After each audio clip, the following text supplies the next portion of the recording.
Hello, everyone. It's Friday, the 6th of August, and once again, it's story time. This is from the Daily Telegraph, and for the first time, is actually hit front page news here. So, like I say, whenever I do this, it's not like Jackanory time, but this is very, very interesting. It says migrant arrivals hit 10,000 as French say they can't stem the tide. That is rubbish. They can, but they choose not to. Now, I've got friends who live in Calais. I've got friends who live in Dunkirk. I've got friends who live in the Grand Side. The fact is, they don't want them there. The French Navy will actively escort them out. Unless they say it's the distress call, the French Navy do not care. The French police do not care. They do not. They want them gone. They want them gone, and it's now our problem. Anyway, like I said, it's not Jackanory, it's not story time, but listen to this. Now, right, this is from Charles Hymas, right, and I know him. I've sent messages to him. I've been in regular contact with him on over Hotmail, whatever, with regard to say how many people have absconded from Napier Barracks. But listen to this.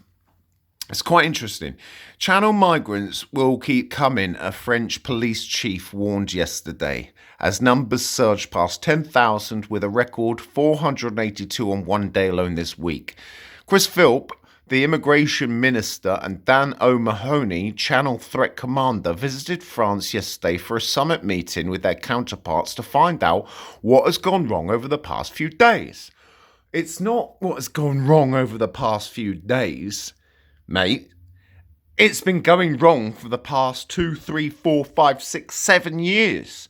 Even since the bloody jungle was actually introduced. Since Britain handed the French 54 million in the middle of last month to stem the surge, 2,000 more migrants have reached UK shores, a fifth of this year's total to date. On Wednesday, the 482 reaching Britain smashed the previous daily record of 430 set in July. Chris and Dan have gone over there to ensure that the taxpayers' money that Britain has given the French is delivering results, said a source. Delivering results? Delivering results. Are you taking the proverbial? They reiterate the message that this is something we need to get a grip of and get a grip of it together. However, Mathilde Potel, the deputy police chief for Calais, warned that with nearly 100 miles of coastline to patrol, it was a cat and mouse contest with smugglers that could only reduce rather than stop the flow of migrants. Now, let me tell you something about Calais. If you go to Calais, like I said, I've got friends in Calais and also a lovely, lovely lady who actually owns this beautiful restaurant, and she is actually beautiful herself. But I tell you, the guys in Calais, they hang around on roundabouts, they defecate into bins, they steal washing from washing lines, they are terrorizing the local girls, etc., etc., etc. When you go over to Calais, it is a war zone. It is an absolute war zone. They have now stopped actually trying to get onto lorries, and it is the dinghy divers. All right, okay, so let's carry on. However, Mathilde Fatel, the deputy police chief, we had, right, here you go, French accent time. We adapt all the time and the migrants adapt to us, she said. The border is still porous. As long as there's a way through, there will always be migrants coming across to England. Gendarmerie Captain Laurent Martin de Mostel said, we have 24/7 surveillance, but sometimes there are multiple departure attempts every 3 or 4 kilometers. We will stop 1, 2, 3, 4, but if we are busy, there will be the 5th or the 6th, and they will make it, and they will leave. The extra 54 million given to the French for doubling in police officers to 200 and extra surveillance was handed over last month, blah, blah, blah, blah, blah. Goes over to page 2.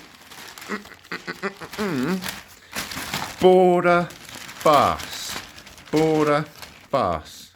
Right here. We must step up to migrant challenge, says ministers. It is just a joke. It's just a joke. But at least the mainstream media are saying something about it. Anyway, it says the Home Office also faces legal action over its policies for housing migrants amid allegations that children as young as 8 are being unlawfully held up for 10 days in an intake centre in Dover.